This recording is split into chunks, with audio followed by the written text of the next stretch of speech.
ప్రైజ్లో అందరికీ have you all. I hope మీరందరూ దేవుని కృప వలన అందరూ క్షేమంగా ఉన్నారని దేవుని బలంగా నేను ప్రార్థిస్తూ విశ్వసిస్తున్నానండి. ప్రతిదినము మీ గురించిన ప్రార్థనలో మిమ్మల్ని జ్ఞాపకం చేసుకుంటున్నాను. God bless you my dear all. After long time మళ్ళీ వీడియో చేయడానికి దేవుడు ఇచ్చిన యొక్క అవకాశాన్ని బట్టి దేవునికే సమస్త మహిమ ఘనత ప్రభావంలో చెల్లునుగాక. సో ఈరోజు మాట్లాడబోయే దేవుని మాటలు మీతో పంచుకోవడానికి బైబిల్ గ్రంథంలో కీర్తనలు 20వ అధ్యాయము 1వ వచనము. ఆపత్కాలమందు యెహోవా నీకు ఉత్తరమిచ్చునుగాక, యాకోబు దేవుని నామము నిన్ను ఉద్ధరించునుగాక. పరిశుద్ధ స్థలములో నుండి ఆయన నీకు సహాయము చేయనుగాక, సియోనులో నుండి ఆయన నిన్ను ఆదుకొనుగాక. ఆయన నీ నైవేద్యములన్నిటినీ జ్ఞాపకం చేసుకునుగాక, నీ దహన బలులను అంగీకరించును కాక, నీ కోరిక సిద్ధింప చేసి నీ ఆలోచన యావత్తును సఫలపరచునుగాక. ఆమేన్. ఇంత గొప్ప మాటలు దేవుడు ఈరోజు బైబిల్ గ్రంథం ద్వారా మీతో మాట్లాడబోతున్నాడండి. దేవుడు సమస్తము, మన బాధలు, మన శోధనలు, మన పరిస్థితులు ఆయన ఎరిగిన దేవుడు. కాబట్టి ఆయన ఆపత్కాలం మన సహాయకుడు ఎవరని మీరు ఎవరైతే ఈ వాక్యం వింటున్నారో వారు ఏ శోధన గుండా వెళ్తున్నారో, ఏ శ్రమల గుండా వెళ్తున్నారో వారికి ఈ వాక్కు దేవుడు పంపిండండి.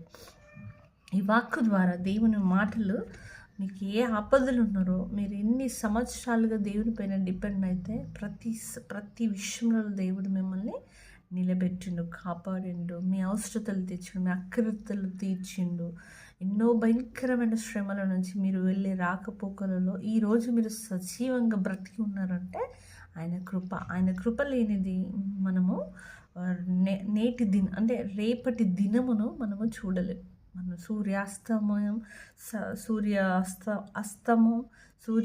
సూర్యుడు ఉదయించడం, సూర్యుడు అస్తమించడం అనేది మనము దేవుని వశంలో ఉంది.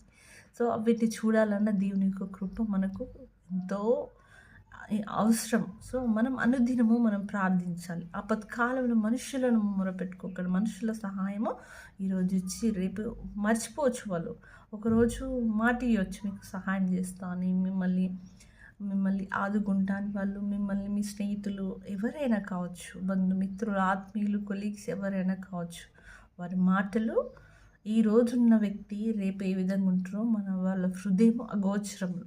మాట ఇచ్చిన వారు తప్పొచ్చు, ఎందుకంటే వారి మాటలు స్థిరము లేని వారి జీవితము, స్థిరము లేని మాటలు, అవి అపవాది నుంచి కలగచే మాటలు. వాటిని ఎప్పుడు మనము స్టాండర్డ్గా తీసుకోవద్దు. దేవుని యొక్క సహాయం వైపు మనము నిలిచినప్పుడు మనుషుల సహాయం కన్నా దేవుని వైపు చేతులెత్తి మనం మోకరించి ప్రార్థించినప్పుడు మోకాళ్ళ ప్రార్థన బలమైన శక్తివంతమైనది. ఆ ప్రార్థనకు దేవుడు దిగివచ్చి మీకు సహాయం చేయను కదా. సో ఈ యొక్క మీరు వింటున్న మెసేజ్లో ఉన్నది my dear sister and brothers, ఈ వాక్యం దేవుడు డైరెక్ట్గా మీతో మాట్లాడుతున్నాడు. ఆయన అంటే పరిశుద్ధ స్థలములో నుండి, ఆయన ఉన్న పర్వతంలో ఉన్న ఆయన మహాకాశములపై ఆసీనుడై ఉన్న దేవుడే పరిశుద్ధ స్థలం, పరలోకమందు ఆయన ఆసీనుడై ఉన్నాడు. దేవదూత ఘనముల చేత ఆయన కొనియాడబడుతూ నీ ప్రార్థన మోకరించినప్పుడు, ఎప్పుడైతే నువ్వు మనుషులపైన ఆధారపడడం స్టాప్ చేసి దేవుని వైపు నువ్వు నీ గదిలోకి వెళ్ళి ప్రార్థించినప్పుడు ఆ ప్రార్థన ఎంతో బలంగా ఉంటుంది. ఎందుకంటే నువ్వు ఆశ్రయిస్తుంది ఎవరిని? మనిషిని కాదు, దేవుని వైపు. నా ఆశ్రయ దుర్గము నీవే తండ్రి, నా దిక్కు నీవే, నా తండ్రివి నీవే అని మీరు మొరపెట్టుకొని ప్రార్థించండి. దేవుడు తప్పక జవాబులు మీకు కలుగజేస్తాడు. మీరు జాబ్ గురించి ప్రార్థన చేస్తున్నారా, లేదంటే ఒక ప్రాజెక్ట్స్ గురించి ప్రార్థన చేస్తున్నారా, వివాహం గురించి ప్రార్థిస్తున్నారా, మీకు ఫినాన్షియల్గా ప్రాబ్లంలో ఏదైనా ఇబ్బందులు ఉన్నారా, ఇంకేదైనా కావచ్చు, చర్చ్ గురించి ప్రార్థన చేస్తున్నారా, సంఘస్థుల గురించి ప్రార్థన చేస్తున్నారా, ప్రతిదీ దేవుడు ఆయా సమయములలో, ఆయా కాల పరిమితులలో మీ సహాయం వచ్చేలాగా అది ముందే ఆయన రూపొందించిండు. Future plan he planned already. కానీ మన ప్రార్థనే మనకు ఆలస్యం ఉంది. అది రావడానికి ఆలస్యం అంటారు. ఆలస్యం ఎందుకు అవుతుందంటే ప్రార్థన చేయకపోవడం వలన. అదే ప్రార్థన మీరు అనుదినము మార్నింగ్, ఈవినింగ్, సాయంత్రం మీరు 3 సార్లు చేయండి. 2 సార్లు చేస్తే, ఒకరోజు ఒక్కసారి చేస్తే మీరు ఆ టైం పీరియడ్ అనేది పెంచుకోండి. ప్రార్థనకి ఎక్కువ సమయం ఇవ్వండి. అనేకమైన లోకపరమైన మాటలు, ముచ్చట్లు, వాటి గాసిప్స్, సినిమాలు, యూట్యూబ్ అయినా, ఏదైనా ఎఫ్బీ అయినా, ఇన్స్టాగ్రామ్ అయినా, వాటన్నిటికీ మించి సమయం దేవునికి ఇవ్వండి. అవి ఏం చేయలేవు, కానీ దేవుడు మీకు సహాయకుడుగా ఉంటాడు. ఆయన నీ నైవేద్యములన్నిటినీ జ్ఞాపకం చేసుకునుంట. మీరు చేసిన దేవుని కొరకు ఏదైతే త్యాగపూరితంగా మీరు మీ జీవితాన్ని ఇచ్చారా, మీ యొక్క సమయం ఇచ్చారా, మీరంటే మీ కానుకలు ఇచ్చారా, ఆ ప్రతి మేలు దేవుని యొక్క సన్నిధిలో ఆయన సన్నిధిలో లిఖించబడి ఉంటుంది. సో దానికి ప్రతిఫలం తప్పక దేవుడు మీకు 2 ఇస్తాడు. దేవుడు మనిషి వల్లే మర్చిపోయే దేవుడు కాదు. ఆయనే నిన్న నేడు ఏకరీతిగా ఉన్న దేవుడు. కాబట్టి మై డియర్ ఆల్, మీరు ప్రార్థనలో ముందున్న మీ దహన బలులు ఆయన అంగీకరించునుంట. ఎప్పుడు అంగీకరిస్తాడు? మన ప్రార్థనలు ఆయనకు సొంపైన అంటే నైవేద్యము, ధూపం వల్ల ఉండాలి. మన ప్రార్థించే ప్రార్థన విరిగిన హృదయంతో ప్రార్థించాలి. దేవా నువ్వు తప్ప నాకు సహాయకుడు ఎవరూ కాదని ప్రార్థించాలి. మన ప్రార్థన శక్తి అంత గొప్పది. సో ప్రార్థించడంలో కూడా కరెక్ట్గా ప్రార్థించాలి. ఒక 2 నిమిషాలు ఒక నామినల్గా వేసే, ఆ తండ్రి నాకు ఇచ్చావు కదా, నాకు ఇవ్వు తండ్రి, అది కాదు ప్రార్థన మనస్ఫూర్తిగా రావాలి. ఏదైతే మీకు బాగా ఇష్టమైంది ఉందనుకోండి, మీ మదర్, మీ ఫాదర్, మీ ఫ్రెండ్స్ దగ్గరికి వెళ్ళి దాని గురించి మీరు ఎంత వాళ్ళను రిక్వెస్ట్ చేసైనా, ఒక షాప్లోకి వెళ్తారు, మీకు ఒక డ్రెస్ నుంచి ఎంత బార్గెన్ చేస్తారు అక్కడ, ఆ వస్తువును పొందడానికి మీ మనసులో ఉన్న ఎఫర్ట్ పెడతారు, మీ మనీ అంతా ఇవ్వడానికైనా రెడీ అవుతారు. మరి ఒక ప్రార్థనకు జవాబు రావాలంటే అంతకు మించి మీరు దేవునితో పోరాడాలి కదా, అంతకు మించి దేవుని సన్నిధిలో, ఆయన సన్నిధిలో మీరు నిలిచి ప్రార్థించాలి కదా. అలా చేసినప్పుడు ఒక షాప్ ఓనర్ అయినా మనసు కరిగి ఒక బార్గెన్ చేసినప్పుడు, ఒక వస్తువు మనకి ఇచ్చినప్పుడు, ఒక కంపెనీ ఒక కారు కొంటున్నారు, ఆ కారు ఓనర్ అయినా సరే బార్గెన్ చేసినప్పుడు కొంత డిస్కౌంట్ మనకి ఇస్తాడు. అంత గొప్ప దేవుని మనం ప్రార్థించినప్పుడు ప్రార్థనకు జవాబులు రావా?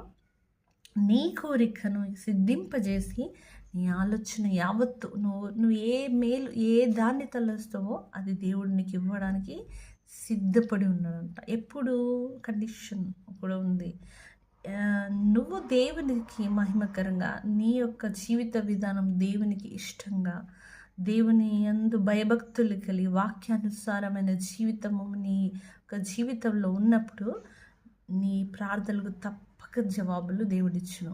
ఎందుకు ఆలస్యం అవుతుందంటే సమ్టైమ్స్ డిలేస్ ఆర్ బ్లెస్సింగ్స్. అది మన మేలు కొరకు, దాని వలన ఆపద ఉంటుంది. ఇప్పుడు వెంటనే ఒక చిన్న బేబీ ఉంది, వాళ్ళకు మనం ఆడుకోవడానికి ఒక చిన్న వస్తువులే ఇస్తాం, కానీ వాడికి బైక్ ఇస్తే వాడు చేయగలుగుతాడు, దాన్ని బేర్ చేయలేడు, ఎందుకంటే దానివల్ల ప్రమాదం ఉంది. సో అదేవిధంగా దేవుడు మన మెచ్యూరిటీని బట్టి, మన యొక్క భక్తి జీవితాన్ని బట్టి మనం ఎక్కడ పడిపోతాం, ఏ వస్తువు ఏది మనకు మేలుకరం, ఏది మనకు మేలుకరం కానిది ఆయా సమయములలోనే ఇస్తాడు. అది మనము గ్రహించినప్పుడు దేవుని యొక్క మేలులను మనం పొందిన వారై ఎంతో గొప్పగా మనము దేవునికి మహిమకరంగా వాడుకోబడతాం. సో మై డియర్ ఆల్, మీరు ఏదైతే కృంగిపోతున్నారో అది తప్పక మీ జీవితంలో జరుగును. ఆశీర్వాదాలు పొందాలంటే దేవునికి ఇష్టంగా ఉండాలి. అది లోకపరమైనదైనా దైవికపరమైనవి ఏదైనా కావచ్చు, దేవునికి మహిమకరంగా మనం జీవించాలండి. సో మై డియర్ ఆల్, మీరు దేవుని సన్నిధిలో మీరు ప్రార్థించడం తప్పక ఆ మేలు మీరు పొందుకుంటారు. కాబట్టి ఈరోజు ఈ దినమే ఆలస్యం చేయకుండా ప్రతిదినము మీరు లేచిన తెల్లవారుజామున ఉదయ సమయమున మీరు ప్రార్థించండి. మీరు ఏ శోధల గుండా వెళ్తున్నారో, ఇప్పుడంతా భయంకరమైన రోజులలో ఉన్నాం కాబట్టి ప్రార్థన అనేది అతి అంటే చాలా ఇంపార్టెంట్. ప్రార్థన లేకుండా మనం దేవుణ్ణి మనము దేవునితో మనం సంబంధము పెట్టుకోలేము. ప్రార్థన అనేది మనకు దేవునికి మనకున్న ఒక బలమైన ఒక ఆత్మీయమైన ఖడ్గము లాంటిది, ఆత్మీయమైన జీవిత విధానం అది. సో మై డియర్ ఆల్, అందరూ ప్రార్థించుట. అపవాదం ఏం చేస్తుంది, ప్రార్థన ఉంచకుండా కూర్చోబెడుతుంది. ఏదైనా సడన్గా మీకు ఏదైనా వీడియోస్ రావడం, సడన్గా ఏదైనా వర్క్ పడడం, బయటికి వెళ్ళడం, సడన్గా ఏదైనా షాపింగ్ వెళ్ళడం, ఏదో ఒకటి బిజీ ఫ్రెండ్స్ రావడం, వాటికి మనం సమయం లేదు. వాళ్ళు వచ్చినా వాళ్ళు ఏది చేసినా అది టెంపరీ. వాళ్ళు ఏం మనకు ఇచ్చిన కొద్ది సమయమే, ఆ మెయిల్ ఏం రాదు. కానీ దేవునితో ప్రార్థించేటప్పుడు అనేకమైన గొప్ప కార్యములు మీ జీవితంలో, మన జీవితంలో జరుగును కదా. అందుకే ఏదైతే మీరు ఏ సమస్య గుండా వెళ్తున్నారో అది దేవుడు మీకు ఇస్తా అంటున్నాడు. ఎప్పుడు ఇస్తా అంటున్నాడు, మీరు ప్రార్థన చేయమంటున్నాడు. ప్రార్థించినప్పుడు దేవుడు ఆయన పిల్లలకు తప్పకుండా అనుగ్రహించును కదా. మీ యొక్క కోరికలు అది దేవునికి ఇష్టానుసారంగా ఉంటే తప్పక దేవుడు ఇస్తాడు. అది ఆయన చిత్త ప్రకారం అయితే తప్పక ఇస్తాడు. ఆయన చిత్త ప్రకారం కానిది అంటే అది మనకు అపాయకరమైనవి, అవి మనకు మేలుకరము కానివి. కాబట్టి వాటిలో మనకు భయంకరమైన కీడు ఉంది. కాబట్టి దేవుడు వాటిని మనకు ఇవ్వడు. ఎందుకు?